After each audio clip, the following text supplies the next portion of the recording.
Buenos días, vamos a analizar la clase con base a los textos proporcionados. Somos el grupo formado por Jorge Sánchez, Jorge Tobar y quien les habla, Juan Pablo Orozco.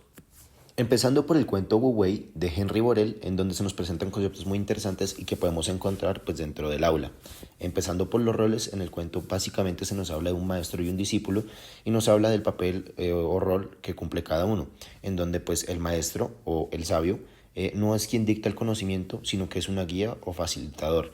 Quiere decir que él crea ambientes de confianza y de curiosidad para que el aprendizaje surja de manera natural y fluida, no forzada. Asimismo, señala caminos, mas no da respuestas que puedan encerrar o delimitar al alumno. Por otro lado, el estudiante o discípulo no se ve como un receptor pasivo, sino como un explorador. Esto quiere decir que él debe confiar en su proceso de aprendizaje y, como mencioné anteriormente, dejar que el entendimiento surja de manera natural. Desde este sentido, el cuento nos habla del Tao. El Tao es, y visto desde un punto académico, no es la información, sino es la comprensión profunda y la conexión que se pueda establecer con una materia. Es un proceso de descubrimiento, más no algo por memorizar. Y a partir de esto se desprende el Wu Wei como un método de enseñanza. Este método de enseñanza significa no forzar las cosas, sino dejar que el aprendizaje fluya de manera natural y que el alumno pueda fluir dentro de este conocimiento sin miedo a equivocarse o demás. Como podemos ver, esta propuesta es muy personal, ya que se valora sobre todo el ritmo de cada alumno por encima de la estandarización. A su vez, es un modelo que cambia el foco de transmitir información a cultivar la comprensión, respetando siempre el proceso natural de cada aprendiz. Como grupo, creemos que todos estos conceptos los vemos dentro de la clase. Esto debido a las dinámicas que se dan entre el profesor y los estudiantes, en donde todo fluye, por así decirlo. Y no hay una estructura jerárquica en la que el profesor diga el conocimiento es este y esto es lo que tienen que aprender. No, o sea, hay una dinámica un poco más fluida. Sin embargo, creemos que el modelo educativo en el que estamos en Colombia no favorece mucho estas dinámicas y el panorama es completamente diferente. Por lo que la reflexión que nosotros hacemos, pese a ser una propuesta bastante interesante y que pueda ser bastante provechosa para el aprendizaje, su implementación es un poco complicada y bastante poco posible. A continuación los dejo con mi compañero Jorge.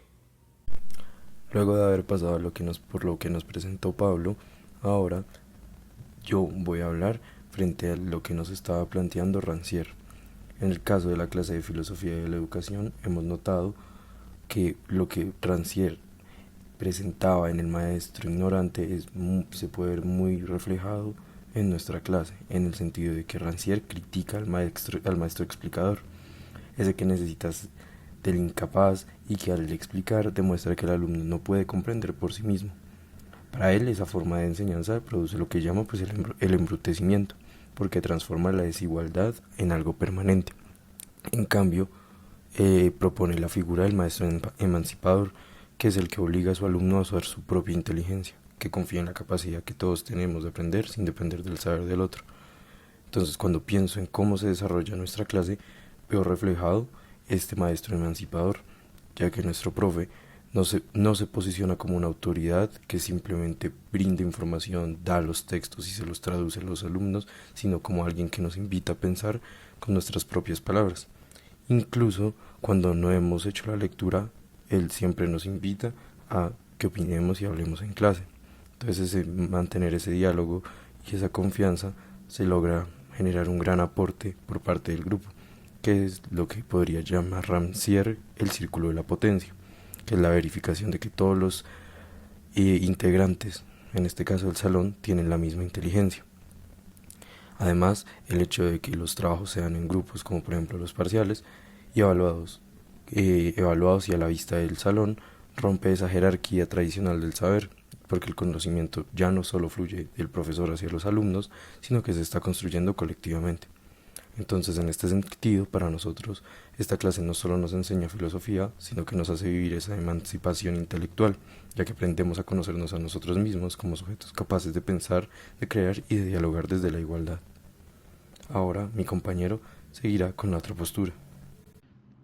Muy bien, retomando un poco la postura que nos planteaba Paulo Freire, se criticaba principalmente lo que era la opresión y la educación bancaria, un término bastante utilizado en la psicología de la educación, fundamental para restablecer la libertad de pensamiento y conciencia de los estudiantes como sujetos activos.